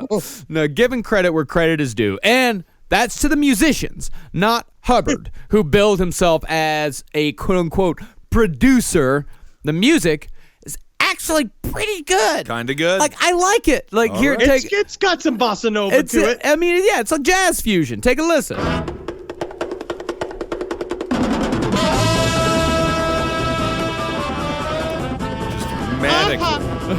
Manically shoveling shit in the basement. So hungry. It is that flute. It is good. It's very upbeat considering such sad circumstances that so many of these people lived in. Well, you have to put on the smile. You have to put on the gaze. That is Strong, off, heavy beat, man. Yeah, that's off the Apollo Stars album Power of Source, which was reportedly ordered to be played constantly day and night outside the cashier's office in St. Hill, which I could actually see getting all pretty damn fast. I can't listen to jazz fusion for 8 hours a day. And they said that there was constantly disciplinary reports being written up at St. Hill because people would listen to it all the time, and they'd eventually get sick of it, pick up the record, and throw it down the street or break it in half. That's understandable. It's like, I can't do it anymore. Can't walk like that. Can't be that fast all the time. So at every port of call that would have them, the Apollo Stars would unload along with a dance troupe who were dressed about as ridiculously as you could imagine. They wore powder blue French military caps with a gold braided peak and a cloak of the same color lined with scarlet silk. Now this, of course, Quentin Hubbard needed to be in on this because he saw this. He was like, finally, my chance. All he literally wanted to do was dance. Yeah. He wanted to dance and fly planes. It's all he wanted to do. And then so finally he showed up, and like Quentin Hubbard, again, he's the boss's kid. So everybody's kind of afraid of him, but he really is just like twisted his hips around. They're like, we've never seen anybody move like that before. It's kind of like when the librarian takes the glasses off. They're all like, whoa. Well, everyone described Quentin as like a pretty good kid. Like, everyone liked Quentin. Quentin he wasn't like a little monster like some of the younger kids were. Right. He wasn't a cold authoritarian like Diana was. He was just like some kid who he wanted to dance. He just had two polar opposite passions of flying and dancing. Yes. Yep, and he started to rehearse with the Apollo dancers when L. Ron put a damn fast stop to all that, saying he had other plans for him. And Quentin was so devastated by this that he staged a half-hearted suicide attempt in which he swallowed a bottle of pills and almost died. When Hubbard got the message about what had happened, he said that as soon as his son was well enough to leave sick bay, he would be assigned to RPK duty. Ooh, and that's not good duty. No, that's when you get. Okay. No, that's not good duty. That's not good. You don't want to do the RPK. That's not fun. No, RPK is the one where you have to dress in the black boiler suit and sleep in an unventilated room. Oh, that's not a good time. That's a bad time. It's a bad time. It's different. It's technically a step up from your apartment. Yeah. But that's just also how you treat your apartment and yourself and the way that you live. No one's forcing you to do that. My apartment? That's a very nice apartment. I got WWE Network. It's true. Now, one group of people who took particular exception to the jazz fusion stylings of the Apollo Stars were the Portuguese. When the Apollo arrived at a Portuguese port, a rumor quickly spread that the ship was full of CIA operatives. And so Because it's a big dirty barge hanging outside with just sequin dancers dancing on the hull of it with this bossa nova music coming out of it. And they're all like, this seems suspicious. I don't know what it is. It seems like they're hiding in plain sight. Yeah, so a group of Portuguese went down to where the ship was docked and started chanting, CIA! CIA! And then so the Apollo responded by confusingly chanting it back, like CIA! CIA! They love us. They like us. They really like us. So the Portuguese followed that by throwing first rocks at the ship and then bottles. So the Scientologists started picking up the rocks that landed on the deck and throwing them back at the crowd, particularly at the guy who was standing on the quay side waggling his dick at the ship. And after Blues one crew Brothers member got her jaw broken by a big rock, the Scientologists brought out the hoses, at which point the Portuguese authorities broke up the whole fiasco and the Scientologists set sail once more. So that was an interesting time at port, huh? That was a real weird day. Cool. But You couldn't even dance your way into Portugal. no. Oh. But in 1975, Hubbard suffered a minor stroke and his seafaring days were over. The Sea Org bullshit, this had gone on for almost 10 years. Wow. Yes. It was finally time for Hubbard to return to America, set up shop in Clearwater, Florida. Ooh. Oh, my other hometown. Yeah. That's it. After a stroke, you go right to Clearwater. Everyone Always. knows that. That's how it's been. That he started that trend. So L. Ron Hubbard arrived in Clearwater, Florida in October 1975 wearing a green jumpsuit and purchased the 11-story Fort Harrison Hotel for $2.3 million, as well as the Old Bank of Clearwater building for more than $500,000, all in cash, to establish the headquarters of Scientology in America. Remember, he's also a known wanted criminal. The FBI is researching him. All of this technically has to be done in secret or way, way, way on the down low. Yeah, he's not a wanted criminal. He's more like wanted for questioning. Yes. Yeah. There's no real charges. Curious about him. Yeah, they're real curious. There's no charges against him at this Sure. point or anything like that, but they definitely want to have a word or two with him. So Hubbard then moved in, along with his wife, 5 miles down the road under great secrecy, as it wasn't in Hubbard's best interest to let anyone know he was back in America, but the secret soon got out. While Hubbard was being fit for a new suit, the tailor mentioned he was a sci-fi fan, so Hubbard, he couldn't help but let it slip that he was, in fact, the L. Ron Hubbard, who the tailor ended up being a huge fan of. Did you write that book? What was it? Tommy Tames the Town or something? Johnny the Town Tamer? Yeah. Sir, did you Yeah. write Johnny the Town Tamer? Yes, I did, and I won't tell you. I was gonna write a sequel to it, The Town That Tamed Johnny, and it was going to be about a group of men that run a town that make love to Johnny until he's tame enough to be the town's boyfriend. All right, well, sir, your final measurements are you're about a 48 waist and a 26 leg. Strange, right? Yeah, Strange. very odd. Anyway. That is, don't even make that up because that is technically my dimensions. I have a 36 waist. I have a 27-inch inseam. I'm built like a Humpty Dumpty. Well, that's okay.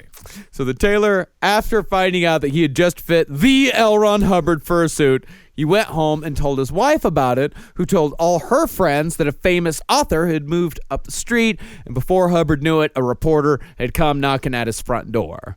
So Hubbard, freaked out, fled once more, landing in Washington, D.C. Thing was, D.C. probably wasn't the best place for the Hubbards to be, as Operation Snow White was in full effect.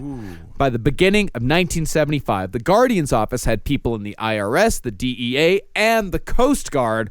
Wolf, again, codenamed Silver, Yes. and Meisner were working as clerk typists and had at that point stolen more than 30,000 pages of documents related to the church and the Hubbards. Now, do we know why Meisner never got a nickname? Because I don't this guy know. is Silver Wolf. It's like pretty You know awesome. he wanted one too. But that's how you make one. That's how you divide a group of people. You give one a cool nickname. You don't give a nickname to the other one, and then he's always wondering why it wasn't I had given a nickname, and also what do I got to do to earn a nickname? Right. You're just a Meisner. Yeah. So one night when Wolf and Meisner were supposed to infiltrate an office, a quick in and out job, they arrived to find that a cleaning crew was still finishing up inside. While they were waiting, someone noticed these two suspicious guys just hanging around outside of this office. They shouldn't have been around. The FBI was called, so the two went on the run. They were finally onto them. Today's last sponsor on Last Podcast on the Left is Audible. Do you love books but find that you never have time to read them? Either you're on your commute or you're traveling or you got chores to do. With Audible, you can finally read all those books that you've been meaning to get around to. Their app is free and works on iPhones, iPad, Android, and Windows Phone. You can also download and listen on your Kindle Fire and over 500 MP3 players. With Audible, you own your books, so you can access your books anytime and anywhere right from your smartphone. Audible also has the Great Listen Guarantee. If you decide you don't like the book you chose, no worries. You can exchange any book you aren't happy with for another title anytime. No questions asked. Speaking of books you haven't gotten around to, if you have never read In Cold Blood, I would highly recommend it. It's by Truman Capote. It's my favorite book ever, and I'd imagine it would be great on this platform. So if you can't make more time, but you can make the most of it, turn your commute, your chores, your walk, your travel, your workout into something more with a free trial at Audible. Go to audible.com/LEFT to start now. Now, the Hubbards then moved to Palm Springs, where a predictable tragedy struck. Mary Sue got a call that Quentin had been found dead in Las Vegas alongside the perimeter fence of McCarran Airport. Quentin had run a vacuum cleaner tube from the exhaust tailpipe of his van into his passenger side window and left the engine running, and cops reported that it appeared as if Quentin had been living out of his van for some time. And a friend of his said that Quentin had wanted to get out of Scientology for years, but knew that as soon as he did, he would become an enemy of the church, just as Nibs had. And just like any cult member who grew up in the church, he just didn't know how to survive outside of it. And it wasn't like Hubbard didn't know his son was in trouble. He did. After Quentin's death, a messenger found a stack of unanswered letters from Quentin in which the kid was worried that the Marcabs, remember the 1950s civilization with the space travel? He was worried that the Marcabs were about to come down from space to check on his quote-unquote development, and it probably wasn't a coincidence then that Quentin was said to have had a homosexual experience shortly before his suicide. So instead of worrying that he was going to go to hell, Quentin instead was worried that an alien wearing a fedora was about to come fry him with radioactive material. Ooh, what's I'm worse? scared of that too. Yeah, I'm scared of that as well. That's scary. Yeah. And the final indignation came when they scattered Quentin's ashes. A pilot was ordered to fly out over the Pacific to scatter them, but when he tried, the ashes blew back into the plane, and the pilot said he was still picking little bits of Quentin out of his upholstery for months. Like what happened in The Big Lebowski? Yeah. Yeah. Oh, no. He just wanted to fly. Yeah. It's just such a perfect example of like a sad life lived sadly. Yeah. Like he just like the end, you literally just ended up as a mistake. Yeah. A bunch of people fucking up, dropping your ashes. And how old was Quentin? He was, I think, 19. Oh, he was a child still. Yeah. Very young when this happened. Yeah, he was like 19 or 20. Yeah, he was just some poor kid who happened to be gay, stuck on a boat with his psychopath, homophobic father. Oh. And he had finally gotten off, got off, but all this shit had been so ingrained in him over the years. You know, it's a lot like Ricky Rodriguez with the Children of God, except Quentin just couldn't, he just did it himself. All of the kids could barely read. Yeah. Diana could barely read. They said she wrote like a child, even though she was like 18 years old. They did not get a formal education. They were taught just Scientology principles since the time they were born, and they never learned anything else. So it's like they were completely ill-equipped to be normal human beings. So naturally, the mood changed around Palm Springs following Quentin's death. Suddenly, Mary Sue's corgi dogs were declared clear. Oh, but they had to be cleared? But the problem is that they declared them clear. That means that anybody who had barked at had committed a crime against the Hubbards. Yeah, and some people would come into the Hubbard house and the corgis would bark at him, and they'd freak out because they're like, "What did I do? I didn't do anything. I didn't do anything wrong." Oh. They truly, the members believed that the corgis were clear. L. Ron Hubbard said, "Our corgis are clear," so all their followers were like, "Yeah, the corgis are clear." Yeah, and if that corgi does bark at you, what'd you do? What'd you do? So that means there's a little thetan inside the corgi? Yeah, thetans are in everything. Huh. I can't wait to have dogs. I know. I'm going to do the same thing. I'm going to be like, whenever the dog barks at anyone, being like, You are a criminal, aren't you? My dog can see your soul. Absolutely. And things were getting tense with Hubbard's daughter as well. She had begun dating guys outside of Scientology, a.k.a. WOGs, as they called them, and would describe in detail her dates and sex life during auditing, knowing her father would read her folder. Oh, Awesome. Yeah. I don't know if that's awesome. That doesn't sound very fun. Then on July 8th, 1977, the FBI raided the Church of Scientology and carried off 48,149 documents. Meisner, after 8 months on the run, had blown the org and confessed to the FBI, detailing Operation Snow White, which turned out to be one of the largest infiltrations of the U.S. government ever, with up to 5,000 covert agents working on the project. We're out there It's chasing completely communists. insane. We should have been chasing Scientologists. Yeah. They didn't know. I mean, and they said that it was ridiculously easy to do. All the people that testified afterwards, they were like, yeah, your security is shit. You know how easy it was? They put bugs into people's offices. They were able to steal documents and just make copies of them. They knew everything that the government knew about them. And who went down for it but Mary Sue, because the documents the FBI seized from the office named her as the head of it in order to take heat off of L. Ron Hubbard, because L. Ron Hubbard's name was never mentioned in any of the official documents, but it was extremely obvious that he was the head of the entire operation. It's always the stooges that fall. Yeah. Always the stooges. Yeah, because they had no evidence on him. All the evidence pointed towards Mary Sue, so they had no choice but to go for her. Because she signed all the documents, right? Because she was signing them for him. And so they now had to split up. They've been together for 25 years. They split up. L. Ron Hubbard goes on the road. Mary Sue was sitting in a hotel room. They're saying, well, we need to keep some distance between you guys to make sure that no heat comes back on L. Ron. And she's like, he's going to come and he is going to get me out of this. He's going to fix all this. He's going to explain to them what we're doing is for the good of humankind and shit. And he just left her hanging. He left her hanging, Shocking. and he moved to a grapefruit farm and started making movies. Oh, that's kind of fun. Him and his messengers. He spent day and night writing scripts for film that he thought he could use for recruiting. He took to wearing a cowboy hat, suspenders, and a bandana to make him look more like a movie director. I thought you were going to say a corgi. That's exactly what I dress like my dogs. Or do the dogs dress like me? Who knows? The movies with names like Revolt in the Stars and The Unfathomable Man were reportedly terribly written, terribly acted, and terribly shot, and they were also disgustingly gory. Well, they were filming one scene of a bombing of an FBI office, wink, wink, a little bit of wishful thinking there. Hubbard covered his actors in so much Cairo syrup and food coloring that they had to cut their clothes off at the end of the day. Henry, that's fun. what that was the murder fist recipe, right? The Cairo syrup and food coloring.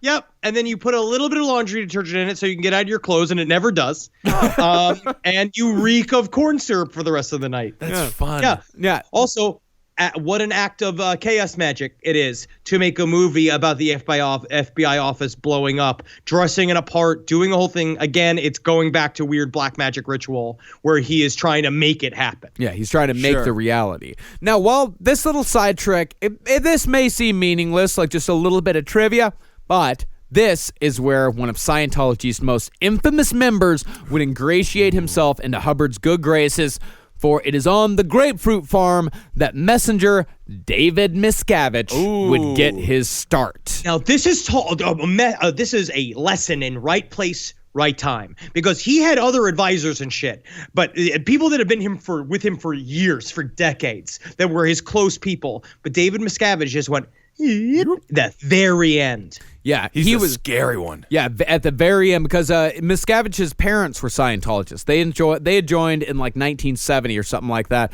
And Miscavige, when he was a teenager, just pop. He was right there. He wormed his way into the messengers, and he was right next to L. Ron Hubbard the whole time at the end of L. Ron Hubbard's life. And all this time, Hubbard could not give less of a fuck about Mary Sue. When letters arrived with bad news saying, for example, that she was facing a maximum penalty of 17 years, the messengers would cut out the offending passages with razor blades to keep Hubbard, quote, on his lines.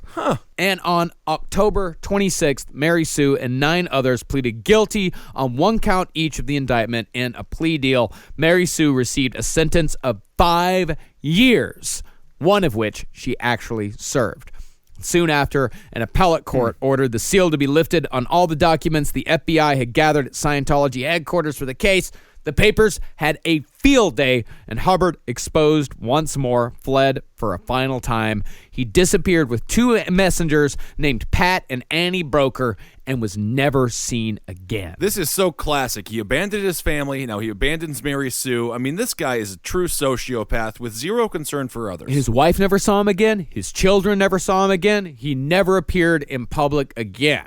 Over the next 6 years, the messengers, led by Miscavige, would institute a purge of high-level Scientology staff, all supposedly working under the orders of L. Ron, whose location only the messengers knew. And so these people outside, they had no choice. The messengers were saying like, yeah, L. Ron's still alive. Yeah, this is what he said to do. He said to put me in charge. And they're playing these huge chess games the entire time. Because they're sitting on $1 million. It's all about money Right. and power. Yeah. You're looking at these. They have millions of dollars in the bank. They have slaves everywhere. It's whoever gets the keys to the kingdom gets to be God. And Miscavige is like American Psycho. Yeah. You know, just a raging lunatic. Yeah, little 5'1" guy that has no conscience whatsoever. Right. Just like me, my little grippers. Yeah, that is true. Now, the last words anyone heard from L. Ron Hubbard was on January 19th, 1986. That was my 3rd birthday. Oh, humble brag. Humble brag.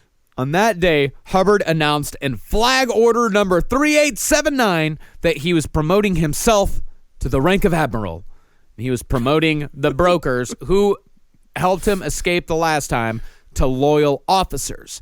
5 days later, L. Ron Hubbard supposedly had a brain hemorrhage and died. Continuing the line of bullshit, even after death, Miscavige gathered 1,800 Scientologists to the Hollywood Palladium and told them that Hubbard had finished his earthly research 2 weeks earlier, but in order to continue reaching new levels of OT, he had needed to discard his body to move to the next step. A few months later, Miscavige declared that Flag Order number 3879 was a fraud written by the brokers, who he said had never really had any interaction with L. Ron.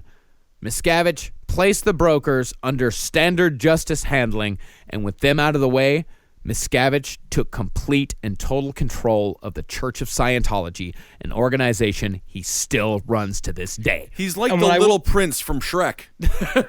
Yes. What I will say is the only solace I have in any of the story is that Laffy never got to enjoy being God. No. No matter what happened, he was always running, looking over his shoulder. that's It's very similar to H.H. Holmes. So he got a little bit of a thrill over of lying and getting himself in trouble and getting out of trouble. Like that, Yeah. that was giving him something.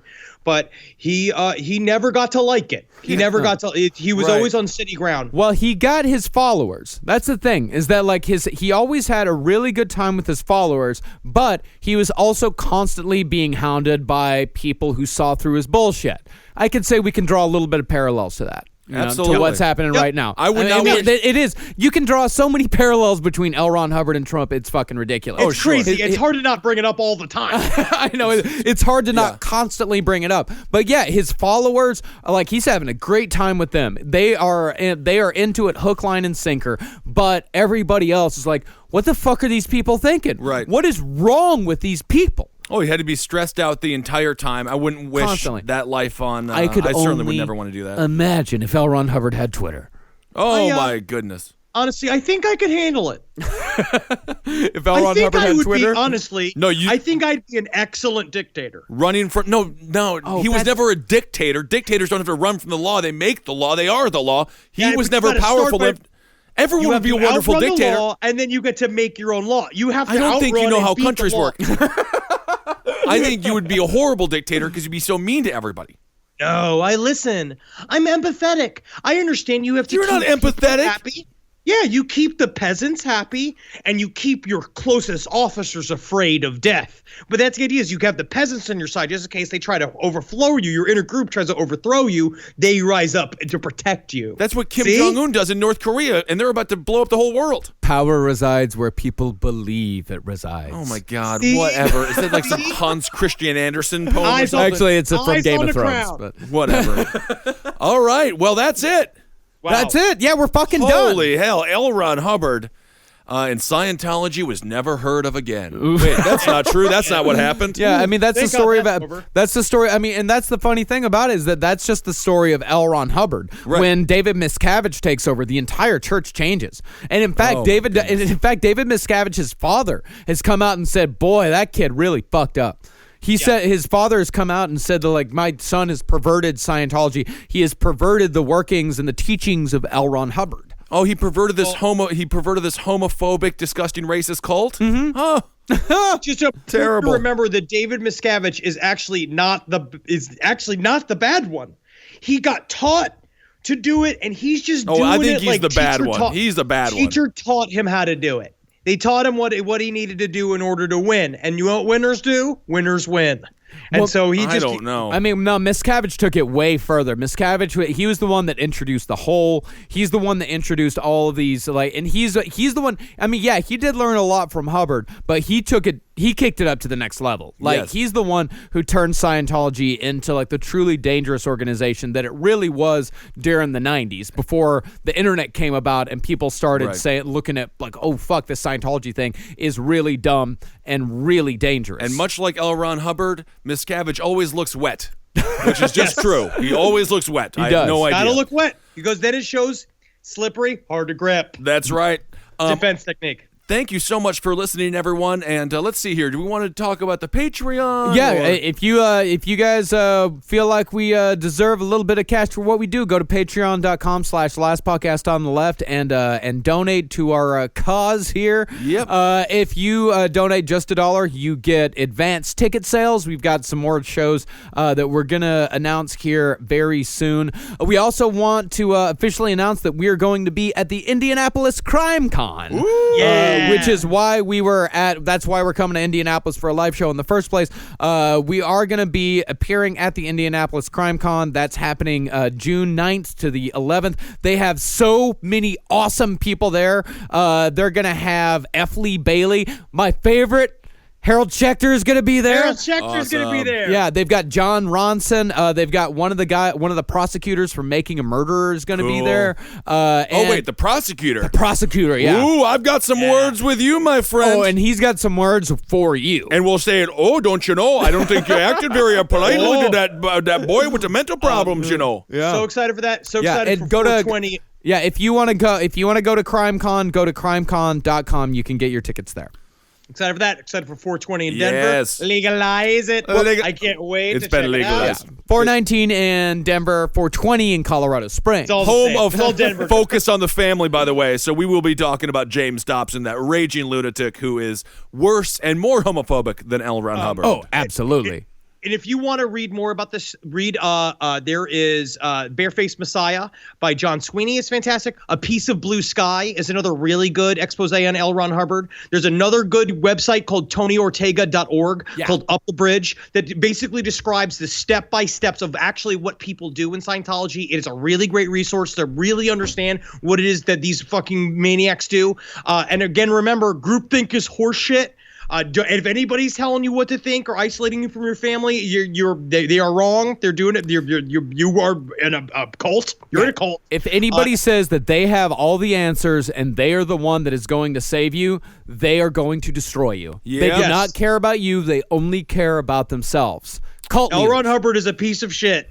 You can't if it starts at piece of shit, it can't go another good. Absolutely Yeah, not. if they are a bad person, you cannot divorce Nope. their actual character from what they are telling you. If they are telling you That's they have answers, then you cannot divorce their character from that. Be your own cult leader for yourself. Absolutely. Be your own God. Be your own God. That's all we Yeah. can do in this world. I'm going to say thank you guys so much for supporting all the shows here on CCR. Abe Lincoln's Top Hat, Roundtable of Gentlemen, Page 7, Movie Signs with the Mads, Wizard and the Bruiser, everything else here on CCR. Just check it out, please. You'll love it. Mm-hmm. And that's very exciting. Thank you so much for we got a bunch of T-shirts as well, so go to the merch page and pick up those. GameCompanyRadioMerch.com. And wear them to a job interview. There's no way you're not going to get hired. No way. All right. Please also watch Your Pretty Face is Going to Hell. It comes back out April 2nd on Adult Swim at 11:30. This Sunday it starts. It's going to be fucking. I'm really excited about this next batch of episodes. Watch our live stream on AdultSwim.com every Tuesdays, 8 p.m. Eastern Standard Time, and follow us on Twitter I'm at Henry Loves You, at Marcus Parks, at Ben Kissel, That's it. and then on Instagram at Marcus Parks, at Dr. Fantasy, that's me, at Ben Kissel 1, that's Ben Kissel, and then follow us, Last Podcast on the Left, at LP on the Left on all the bullshit. Yeah, and follow me on Spotify. There it is. Hail yourselves. Hail Satan! Elgin! Hail me, And go read Barefaced Messiah. Seriously, it's amazing. Yeah, do that. Do it. It's good. Because we only covered a small sliver of this story. Goodbye. Goodbye. Magustalations.